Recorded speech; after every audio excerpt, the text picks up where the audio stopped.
Salve galerinha misteriosa do YouTube, tudo bem com vocês? Eu sou Bruna Oliveira, sejam todos muito bem-vindos ao canal Mistérios do Tempo. O vídeo de hoje vai contar detalhes sobre um crime que ocorreu no Brasil no ano de 1948 e ficou conhecido como o crime do Poço. Essa história envolve outras duas que acabam se entrelaçando e para alguns médiuns o sobrenatural faz parte disso tudo que eu vou contar para vocês por causa de um passado de dor. Todo o contexto dessa história, na verdade, vai envolver um pelourinho, o crime do Poço e também termina com o incêndio do edifício Joelma. Só que hoje eu vou contar para vocês a primeira parte dessa história, que vai ser a respeito do pelourinho e também do crime do Poço. Aí no próximo vídeo a gente vai contar sobre o incêndio do edifício Joelma. Agora, pessoal, antes de começar a história, eu vou passar alguns recadinhos bem rápidos para vocês. Eu quero deixar aqui novamente meu agradecimento a todo o apoio que nós estamos recebendo, a todos os inscritos novos,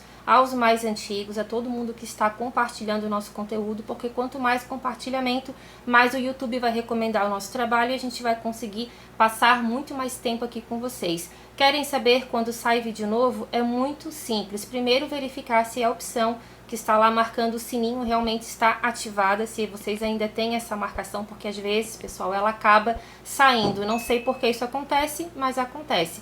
Outra forma também de saber as novidades aqui do canal é nos seguir pela página do Facebook, @Mistérios do Tempo Oficial, porque por lá a gente também sempre avisa quando sai vídeo novo. Gostam de castelos? Peço que vocês também conheçam o nosso outro canal no YouTube, chamado Castelos do Tempo, e nós temos uma página também no Facebook com o mesmo nome. Curte lá, pessoal, que nos ajuda e é um trabalho bem interessante para quem gosta de castelos e suas histórias. É o local perfeito para isso. Agora, sem mais delongas, bora pro vídeo. Vlad, solta a vinheta. District 1, be advised. Incoming 911 callers are reporting numerous Code 6 parties racing. Dispatch 2 Echo 12, we're moving the quadrant. We're going to focus on the north side of his last known 20.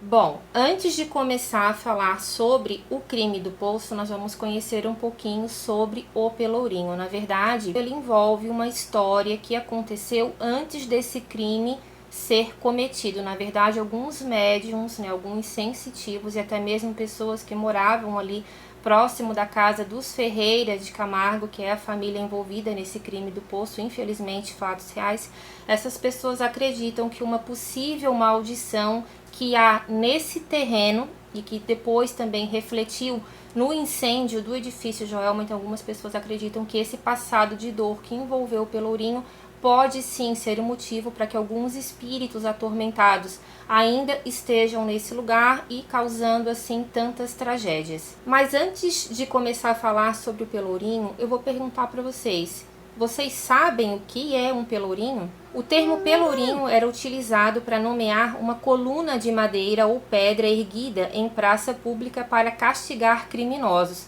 Porém, na época da escravidão aqui no Brasil, as coisas ali se inverteram um pouco. Na verdade, o que tinha ali praticamente não eram criminosos para serem punidos, e sim pessoas negras escravizadas, e também algumas pessoas indígenas também sofreram bastante nesse local. E na verdade, gente, muitas pessoas morreram nos pelourinhos. Eles não eram apenas castigados, mas eles ficavam ali pendurados por dias, levando muitas surras, principalmente de chicote. Na cidade de São Paulo existiu um pelourinho que não é esse que eu vou falar para vocês e que envolve essa suposta maldição. Porém, esse pelourinho é comprovado que existiu. Esse local ficava no Largo 7 de Setembro, localizado na Sé, no centro de São Paulo. Nesse pelourinho, muitas pessoas acabaram morrendo, isso é comprovado pela história, e esse terreno hoje ele fica muito próximo da linha do metrô. A instalação do pelourinho em São Paulo, na verdade, ele foi uma, digamos assim, uma regra para que a cidade de São Paulo fosse considerada como vila, isso pela coroa portuguesa. Para que um local fosse considerado uma vila, ele tinha que ter um pelourinho, e também algumas vezes, eram certos favores ali que era passado para algumas pessoas que prestavam serviços à coroa de Portugal. Então, para ser uma vila, tinha que ter um pelourinho. Alguns historiadores acreditam também que outro pelourinho tenha existido na cidade de São Paulo, não só no estado, mas na cidade de São Paulo. Só que alguns outros historiadores acreditam que é muito ilógico isso ter acontecido, porque não havia necessidade de ter 2 pelourinhos na mesma vila. Então alguns historiadores falam que não. Só que pessoas mais antigas dessa região, que já descendem de outras pessoas ainda mais antigas, que já escutaram essas histórias dos pais, dos avós, dos bisavós também, são histórias, pessoal, que percorreram o tempo e continuam praticamente a mesma coisa. É por isso que alguns historiadores, que são aqueles que escutam bastante ali as histórias da população local, eles acreditam que sim, que outro pelourinho tenha existido exatamente no terreno onde ficava a casa dos Ferreira de Camargo. Então, talvez não tenha sido um pelourinho oficial, mas sim um local onde grandes castigos, às pessoas escravizadas também eram aplicados. O crime do Poço foi um familicídio que ocorreu em 1948 na cidade de São Paulo. Nesse crime, gente, um filho matou sua própria mãe e suas 2 irmãs, e alguns dias depois também ele acabou tirando a sua própria vida. Mas quem foi esse homem e por que ele fez tudo isso? Esse homem se chamava Paulo Ferreira, ele era um jovem químico de apenas 26 anos, ele trabalhava como pesquisador e professor assistente em 2 lugares. Na verdade, ele trabalhava na Escola Técnica Getúlio Vargas, que era o seu principal trabalho, mas ele também prestava serviços de assistente na Universidade de São Paulo e ele era assistente do professor Halfmann. O Paulo, ele sempre foi considerado uma pessoa muito educada. Na verdade, pouquíssimas pessoas tinham muito ali o que conversar com ele, porque ele era bastante fechado. Isso aconteceu desde a infância dele, mas ele era bem visto pela população, nunca se meteu em nenhum tipo de briga, nenhum tipo de confusão. Era um rapaz estudioso, se formou bem cedo, tocava muito bem piano, falava francês, falava inglês fluentemente, era um rapaz bonito, então ele era considerado um bom partido para as moças daquela época. O Paulo, ele era o filho mais velho do senhor Carlos do Amaral Camargo e da senhora Benedita Ferreira de Camargo. Ele tinha mais 2 irmãs. A irmã do meio se chamava Maria Antonieta, tinha 23 anos, e a irmã mais nova se chamava Cordélia, que tinha 19 anos. A família morava na rua Santo Antônio, número 104, bem próximo à Avenida 9 de Julho. O senhor Carlos, que era o pai do Paulo, ele tinha ali algumas características que na verdade até saiu nos jornais da época. Alguns jornais colocaram esse homem como sendo uma pessoa de difícil trato, era muito explosivo, tinha ali uma ditadura, na verdade, dentro de casa. O lar dele vivia sob opressão, ele não deixava a esposa dele sair para fazer praticamente nada, ele proibia os filhos de terem amizade, isso desde pequenos. Por isso que também o Paulo e as irmãs, eles eram vistos como crianças que não eram felizes, pelo menos isso na infância. Eles não brincavam na frente da casa, ele também não aceitava que nenhum amiguinho da escola fosse visitá-los, e a mulher dele também não podia falar com nenhuma vizinha. Então ele era um homem extremamente controlador, e algumas pessoas da vizinhança também achavam o senhor Carlos um homem muito estranho, principalmente por um hábito que ele tinha de falar sozinho quando ele saía na rua.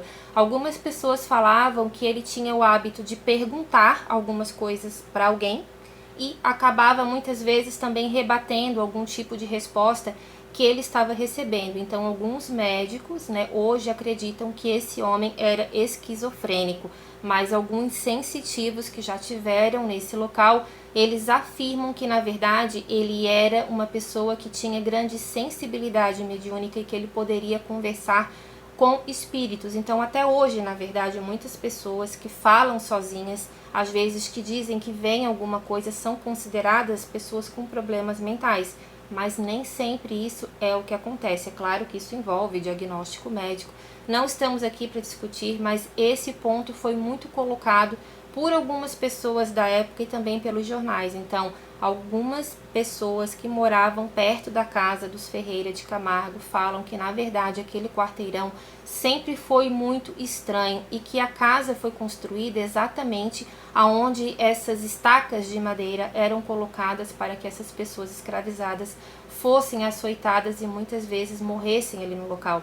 Então, alguns vizinhos falavam que, na verdade, já viam algumas sombras passando na frente da residência. O senhor Carlos, ele também tinha um passado um pouco complicado, porque ele morava, antes de casar com a senhora Benedita, ele morava em Piracicaba, ele era casado com uma prima dele, e com essa mulher ele teve 2 filhos, só que essa esposa dele, que também era prima, ela acabou ficando gravemente doente, ele tinha 2 filhos pequenos, acabou abandonando a família, junto com os sogros dele, que na verdade eram tios, e ele foi embora então para a cidade de São Paulo, e algum tempo depois ele acabou conhecendo a senhora Benedita e se casou com ela somente no religioso, porque no civil ele ainda era casado. Só que eu acredito que ele tenha ficado viúvo pouco tempo depois, até porque a esposa já estava doente também, porque a senhora Benedita, ela acabava assinando o sobrenome do marido, então eu creio que ela também foi casada no civil com ele, pelo menos algum tempo depois. Nesse casamento ele teve, então, o senhor Carlos, ele teve 2 filhos que eram irmãos por parte de pai do Paulo, e um deles acabou tendo bastante importância na solução do crime do poço. Com o passar do tempo, então, o senhor Carlos acabou morrendo. Eu não consegui descobrir exatamente a data em que esse homem faleceu e nem qual foi o motivo. Mas ele acabou deixando a família bem financeiramente, eu não sei o que ele fazia, mas a senhora Benedita e a família, eles tinham ali uma classe média, um pouquinho classe média alta, mais ou menos isso. Então ela juntou bastante economias, porque ela não trabalhava fora, porque ele não deixava ela fazer nada, então ela acabou guardando um bom dinheiro. Então na morte do esposo, ela tinha bastante dinheiro para manter uma vida razoavelmente confortável, pelo menos até que o Paulo crescesse, conseguisse se formar e arrumar um bom emprego, porque automaticamente com a morte do pai, ele acabou se tornando o homem da casa. O tempo passou, as crianças cresceram, começaram a estudar, o Paulo se interessou por química, acabou estudando, se formou, era um aluno exemplar na escola, tirava notas muito boas. Eu não consegui ter certeza também dessa informação, mas eu vou passar para vocês. É um pouco incerto se ele já tinha feito doutorado ou se ele estava cursando, né, para fazer doutorado em química orgânica. Logo depois que ele se formou, então ele arrumou um emprego na Escola Técnica Getúlio Vargas e ele também começou a ser assistente do professor Halfmann na Universidade de São Paulo, que foi justamente o local aonde ele também estudava. Nessa época, a Cordélia, a irmã mais nova dele, tinha 19 anos, mas já trabalhava também nessa Universidade de São Paulo, só que era um setor diferente do irmão dela, mas ela trabalhava como datilógrafa e ela também estava estudando música, mas algumas pessoas também colocaram que ela tinha grande interesse por cursar filosofia. Na verdade, os 3 irmãos gostavam muito de música, porque a Maria Antonieta também estudava música, também trabalhava fora, só que com 23 anos ela teve que praticamente parar a vida dela, porque ela foi diagnosticada também com alguns problemas, tá? Ela teve alguns lapsos de memória, alguns desmaios que ela não sabia exatamente o que ela estava fazendo,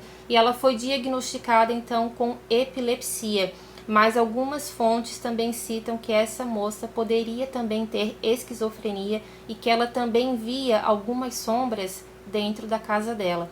Hoje, esse crime do poço ele ainda é muito discutido porque alguns psiquiatras acreditam que o Paulo também pudesse ter algum tipo de problema mental, mas isso provavelmente nunca vai ser descoberto. Então o tempo foi passando, o Paulo acabou, trabalhando nesses 2 empregos e o dinheiro que a senhora Benedita tinha guardado esse tempo todo acabou também ficando muito escasso. Então o Paulo ele acabou também tendo que sustentar a família, porque a Maria Antonieta não estava mais trabalhando, a mãe também não trabalhava e a Cordélia também ganhava pouco no trabalho dela, então não sei como é que era feito as despesas, se a Cordélia ali também ajudava ou não, mas a parte maior sempre tinha que sair do Paulo.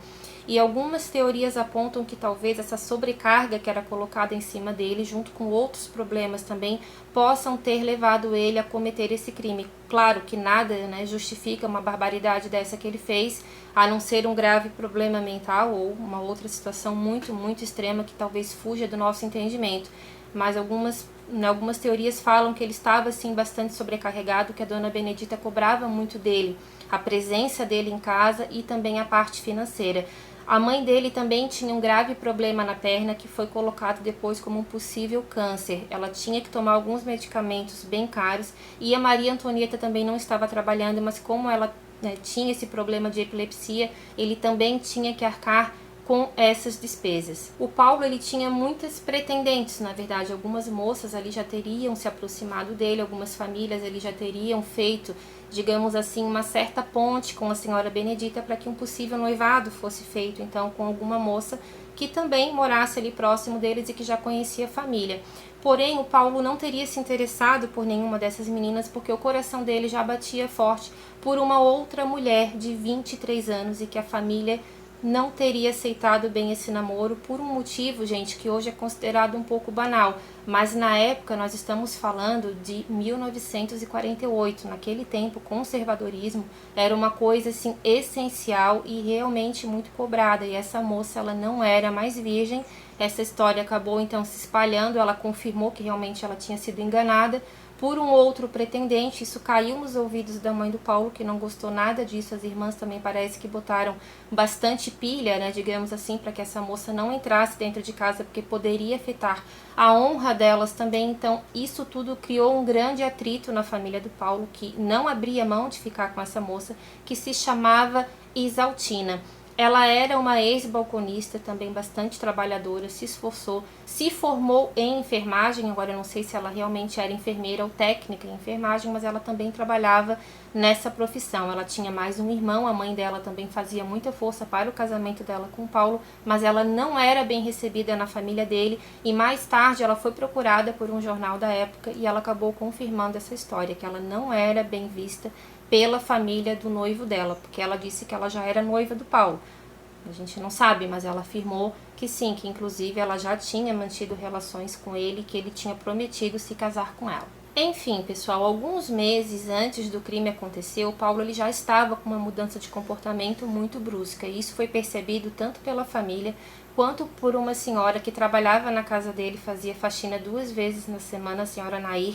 Eu já vou contar um pouco mais sobre essa mulher que também teve um papel muito importante na resolução desse crime, e outras pessoas também que eram alunos dele na escola técnica Getúlio Vargas, e também o próprio professor Halfmann, que era ali o líder direto dele na Universidade de São Paulo. O Paulo sempre foi considerado muito calado, muito educado, mas ele estava com um ar muito distraído, acabou faltando trabalho algumas vezes, não deu satisfação, levou uma arma tanto para a escola técnica também quanto para a universidade, para ele praticar tiro em alguns canos que havia fora desse estabelecimento. É claro que isso foi descoberto, alguns alunos foram lá, perguntaram para ele o que ele estava fazendo armado na escola, e como ele era professor de química, ele disse que ele estava testando o atrito da pólvora, algo mais ou menos assim. Só que isso não ficou batido e a administração das 2 escolas acabaram chamando ele e ele tomou alguns dias de suspensão. Uma outra coisa também muito estranha que o Dr. Halfmann acabou comentando com a polícia depois é que o Paulo tinha feito uma pergunta para ele, perguntando qual era o ácido, né, qual era o agente químico que era mais eficaz para fazer a dissolução de um corpo. Então, assim, gente, ele estava, né, tendo esse tipo de hábito, perguntando para ele como seria, né, a forma mais rápida de matar alguém e como esse corpo poderia, então, ser destruído, né, usando algum tipo de ácido. O Dr. Halfmann, então, respondeu para ele qual era o agente que ele poderia usar, referente à morte mais rápida. Ele disse que não sabia dizer, mas ele acabou achando muito estranho essa pergunta do Paulo, e ele inclusive comentou isso com o diretor da universidade. Mas enfim, ele perguntou por que ele estava fazendo aquele tipo de pergunta, e ele disse que ele estava fazendo uma pesquisa, que ele queria estudar um pouco mais a respeito de cadáveres, então ele queria entender qual era o tipo de material que era mais utilizado. Como ele sempre foi um rapaz muito estudioso, gostava de fazer algumas experiências químicas, e isso acabou ficando um pouco de lado, mas o Dr. Halfmann ficou com uma pulga misteriosa atrás da orelha, e ele tinha razão. No mês de outubro de 1948, Paulo acabou contratando 2 homens para que eles cavassem um poço no quintal da casa dele, isso na parte de trás, nos fundos da casa. Alguns vizinhos acharam estranho, a mãe dele também acabou perguntando por que ele estava cavando aquele poço, e ele disse que ele estava fazendo um novo experimento, que ele estava estudando, né, ou já era doutor em química orgânica, e que ele queria fazer adubo caseiro para ele conseguir revender esse material. Só que ele precisava de uma água que não fosse encanada, então ele pagou cerca de 2.500 cruzeiros para esses dois homens, que depois também prestaram depoimento. Eles tinham cavado um poço ali de mais ou menos 5 metros de profundidade, mas o Paulo falou que tinha que ser um poço ainda mais fundo, que tinha que ter 6 metros de profundidade, e assim foi feito. Nesse dia que o poço começou a ser escavado, a senhora Nadir de Oliveira Barbosa, que era a empregada, né, a diarista que fazia ali a faxina na casa 2 vezes por semana e que era também bastante próxima da família dele, já trabalhava ali há mais ou menos 4, 5 anos, ela também acabou perguntando para ele para que ele estava fazendo aquilo ali, e ele disse que era a mesma coisa, que era para produção de adubo caseiro. Só que no momento em que a dona Nair foi fazer a limpeza da casa, ela achou estranho, porque no quarto do Paulo ela encontrou alguns metros de corda e alguns rolos de tecido preto, e eu peço que vocês guardem bem essa informação, porque mais tarde ela vai fazer total sentido. No dia 4 de novembro de 1948, um dia antes do crime, que eu já vou contar para vocês, a Cordélia ela foi trabalhar normalmente na universidade,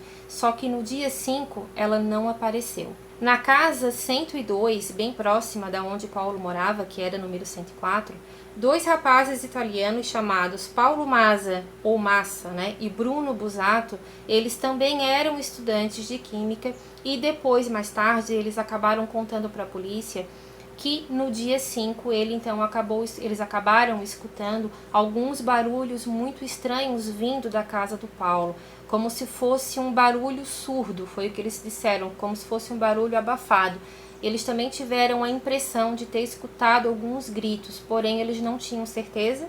Foi uma coisa muito rápida também, eles falaram, e eles tiveram medo de procurar a polícia e falar alguma coisa, de repente acabar prejudicando alguma pessoa que não tinha nada, né, nada a ver com aquilo que eles pudessem imaginar. Só que eles acharam muito estranho, porque o Paulo já estava com esse comportamento, né, que eles acabavam vendo, porque eles também estudavam na universidade que ele trabalhava, e eles também falaram que esse barulho era realmente um barulho de tiro, mas eles ficaram com medo, não conheciam bem as leis do Brasil e tiveram medo de falar alguma coisa falsa e acabarem também sendo prejudicados de alguma forma. No dia 5 de novembro, Paulo vai então até a universidade explicar o motivo da falta dele e também da Cordélia. Ele falou que ele faltou porque a irmã dele sofreu uma dor repentina no lado da barriga, ele levou ela às pressas para o hospital e lá foi diagnosticado então que ela precisava fazer uma cirurgia para retirar o apêndice, que ela estava então com uma grave apendicite.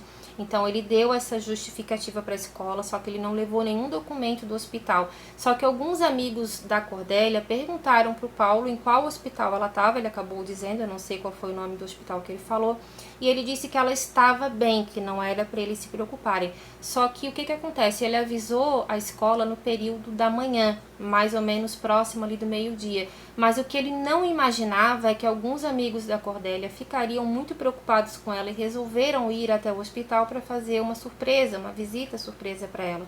Chegando no hospital, eles foram informados que nenhuma paciente com esse nome tinha feito qualquer procedimento ou dado qualquer tipo de entrada na noite anterior. Com essa informação do hospital, os amigos da Cordélia foram então até a casa do Paulo, não encontraram ninguém lá, perguntaram onde estava a irmã dele, porque eles já começaram a ficar bastante preocupados. Naquela época não tinha telefone celular, então as informações realmente eram assim, ou a pessoa falava diretamente, né, ou mandava uma carta. Claro que tinha telefone fixo, mas enfim, o hospital já tinha falado que ela não estava lá.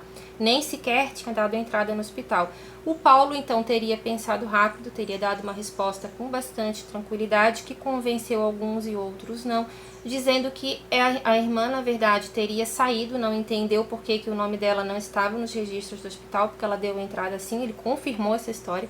Só que ele disse que na mesma noite, então, ela resolveu ir para o Paraná, junto com a mãe e a outra irmã, Maria Antonieta, porque elas precisavam de um tempo para descansar e ele não sabia quando elas iriam retornar. No dia 12 de novembro, 7 dias após a morte, porque provavelmente elas foram mortas no dia 5 de novembro.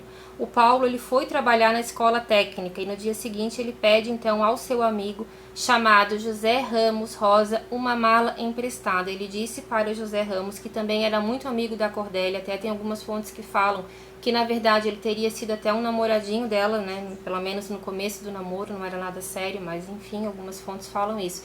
Ele estava muito preocupado com a Cordélia e o Paulo falou dizendo que precisava de uma mala para ir até o Paraná para conseguir buscá-las. Então ali ele teria ficado um pouco mais tranquilo, porque o Paulo andava bastante estranho naquela semana, muito distraído, não gostava de dar informações sobre a família dele e aquilo ali já estava preocupando algumas pessoas, principalmente o professor Hoffman, que já estranhou bastante a falta de atenção do seu assistente. Então o amigo dele emprestou a mala e ele acabou então indo para o Paraná.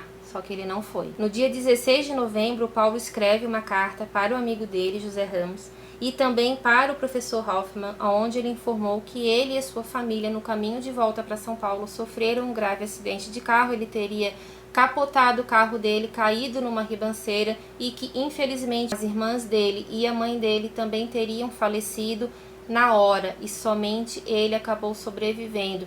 Por causa do estado dos corpos e também porque ele quis agilizar aquilo tudo, elas acabaram sendo, então, na versão dele, que é tudo mentira, elas teriam sido então enterradas em um cemitério do Paraná, onde a senhora Benedita teria, então, alguns parentes. Todo mundo achou aquilo ali muito estranho, porque naquela época era muito comum os jornais colocarem aqueles campinhos, né, de obituário, aonde a pessoa era colocada ali a família, os pesares para a família, o que aconteceu, aonde iria ser o enterro, e nada disso aconteceu com a família do Paulo. Ele também escreveu uma carta para seus irmãos por parte de pai, o Carlos e o Flávio Amaral Camargo.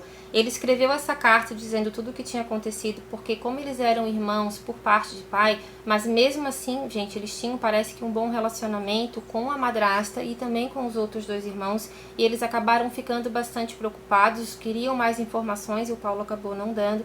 Eles pediram então que ele mandasse uma cópia dos atestados de óbito e ele disse que tinha perdido esses documentos ou que tinha esquecido de pegar na cidade do Paraná, e esses documentos nunca foram apresentados também na faculdade, porque como a Cordélia também era funcionária da Universidade de São Paulo, o pessoal de lá também pediu para o Paulo fornecer esses documentos e ele nunca entregou. Essa carta que o Paulo escreveu para os irmãos, ele também acabou escrevendo para ele próprio e também uma encaminhada para o Dr. Hoffman. Então, tanto a carta que o Paulo escreveu para ele próprio quanto a do Dr. Hoffman foram recebidas com bastante estranheza, e o Dr. Hoffman então entregou essas cartas para a direção da escola, que já estava bastante desconfiada com o comportamento do Paulo. Essa carta que ele mesmo escreveu para ele mesmo não ficou muito claro, mas eu acredito que tenha sido uma carta com o nome de outra pessoa, talvez informando a ele, né, dando a ele alguma informação a respeito do acidente, alguma coisa, não sei, referente ao hospital, ou alguma carta referente à perícia que foi feita no local, porque não teria muita lógica ele mandar uma carta para ele mesmo, mas foi isso que acabou sendo visto, porque mais tarde foi reconhecida que era a mesma caligrafia. No dia 17 de novembro, Paulo foi então até a casa do amigo dele, do José Ramos, só que ele acabou não levando a mala do amigo dele de volta. O amigo já começou a desconfiar que alguma coisa poderia ter acontecido, porque ele queria saber como aconteceu aquele acidente com a Cordélia. Ele também perguntou a respeito dos atestados de óbito. Paulo teria levantado, teria deixado ele falando sozinho, e ali então ele percebeu que o amigo dele talvez pudesse sim ter cometido alguma coisa contra a própria família. O irmão do Paulo, Carlos Amaral, ele também acabou procurando, né, o Paulo para saber maiores informações. Ele estava exigindo os atestados de óbito e o Paulo disse que havia perdido esses documentos. Então, o que aconteceu? Mesmo com bastante dor no coração, o Carlos acabou indo até a polícia e contou toda a desconfiança dele. Então, graças ao irmão por parte do pai, o Carlos, esse crime começou a ser descoberto. No dia 22 de novembro, a polícia de São Paulo mandou um telegrama para a polícia do Paraná, isso sem o Paulo desconfiar de nada, perguntando a respeito desse acidente. E eles tiveram então uma notícia, eles mandaram um telegrama, mas receberam um telefonema dizendo que não teve nenhum acidente, que não teve nenhum óbito com o nome das 3 vítimas. Com essa informação, pessoal, no dia 23 de novembro de 1948, então, um investigador que foi encarregado de estudar esse caso, porque agora o grande mistério era: cadê os corpos da família do Paulo? Ninguém sabia de nada e o Paulo também não desconfiava, porque a polícia fez isso em total sigilo. O irmão dele, o Carlos, também teria ficado na cidade, mas não ficou hospedado na casa do irmão, ficou na casa de uma outra pessoa. Exatamente então, às 3 horas da tarde do dia 23 de novembro, esse investigador vai até a casa do Paulo para poder investigar melhor a situação, só que não havia ninguém em casa, estava tudo fechado. Ele acabou então pulando o muro dos fundos da casa, ele acabou encontrando então esse poço, porque na verdade aqueles 2 vizinhos italianos também, eu não sei exatamente quando eles fizeram isso, mas foi mais ou menos no período em que o Carlos acabou indo até a polícia. Talvez até o Carlos tenha procurado eles para saber se eles tinham escutado alguma coisa ou não, porque esses 2 vizinhos também falaram que achavam muito estranho o comportamento do Paulo naqueles dias e que eles tinham achado também muito estranha a construção de um poço que agora estava fechado com terra, e quem passava por trás da casa também sentia um cheiro muito forte. Esse investigador pulou, encontrou esse poço que já estava todo aterrado com uma terra bem preta, e ele também sentiu que um cheiro muito forte estava vindo dali. Ele já mais ou menos desconfiou o que poderia ter acontecido, chamou reforço, e quando o Paulo chegou em casa mais tarde, ele acabou tendo uma grande surpresa. Eu já vou contar essa história para vocês na íntegra, mas eu peço que, se vocês estiverem gostando aqui da história, pessoal, por favor, deixem seu like, coloquem aqui também o seu comentário para mim, o que vocês estão achando desse vídeo, o que vocês acham que pode ter acontecido com o Paulo. Compartilhem também esse vídeo com pelo menos um amigo de vocês, porque isso vai nos ajudar muito. Se puder também nos ajudar com um valeu demais ou com algum valor aqui pela nossa chave Pix que está na descrição do vídeo, nós vamos agradecer muito a vocês e eu conto com todos. Obrigado! Algum tempo depois, então, o Paulo chegou em casa, levou um grande susto, mas tentou manter ainda a calma. O investigador falou que ele foi muito frio, realmente não deixou transparecer nenhuma culpa, só que aquilo ali acabou mudando no decorrer do tempo. O Paulo, ele fez uma pergunta que ficou bastante marcada para esse investigador. Ele falou o seguinte: vocês me tomam por algum insano que teria matado a própria mãe e irmãs? Infelizmente, sim. O investigador disse para o Paulo que aquilo ali era apenas uma investigação, que eles só queriam fazer uma vistoria na casa e que eles precisavam da autorização dele para poder entrar no terreno.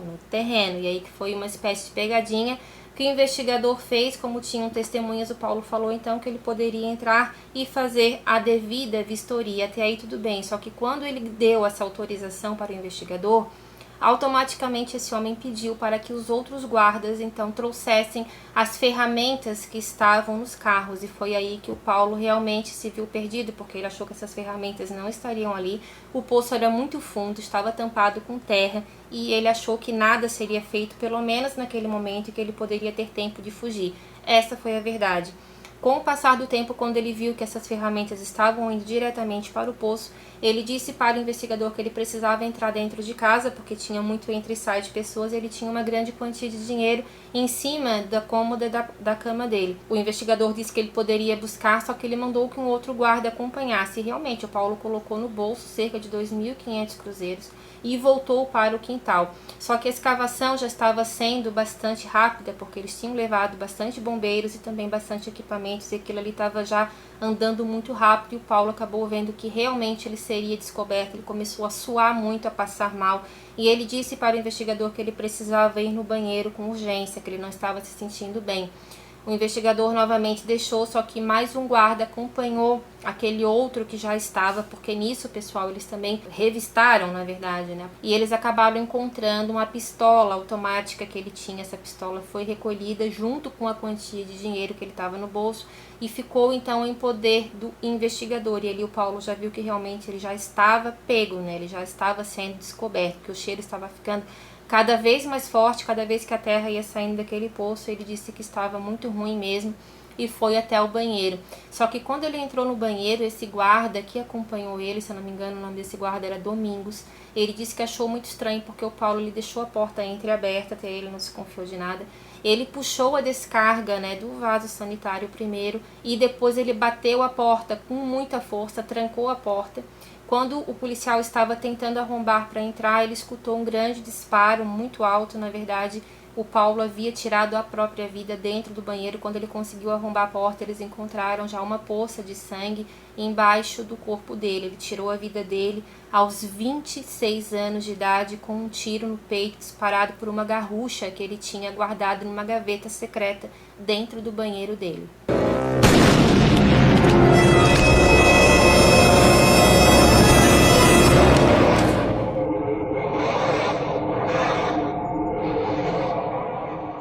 Paulo acabou tirando a sua vida no dia 23 de novembro de 1948. Os policiais e os bombeiros continuaram o serviço de escavação do poço e por volta das 22 horas, 3 corpos foram encontrados já em alto estado de decomposição. Os corpos estavam enterrados de cabeça para baixo, estavam amarrados com panos pretos, todos enrolados com cordas. Então, por isso que eu pedi para vocês guardarem aquela informação. Aqueles panos pretos que o Paulo tinha no quarto, junto com as cordas que a dona Nair disse que viu, já era para fazer, então, esse tipo de atrocidade. Ele acabou enterrando elas, pessoal, de cabeça para baixo. Foi uma cena muito difícil. Alguns bombeiros entraram ali. Infelizmente, alguns dias depois, um desses bombeiros acabou tendo muito contato com esses corpos sem a devida proteção, não estava com luvas. E ele foi o primeiro, na verdade, que desceu para içar esses corpos que estavam bem difíceis de puxar, porque tinha muita terra.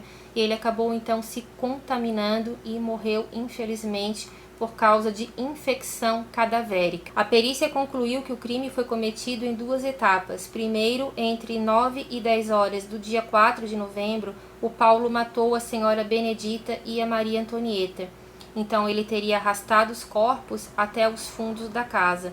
Depois, próximo do meio-dia, então teria vindo a Cordélia e infelizmente teria sido a vez dela. O corpo da senhora Benedita estava então usando trajes caseiros e com 2 perfurações na região dorsal.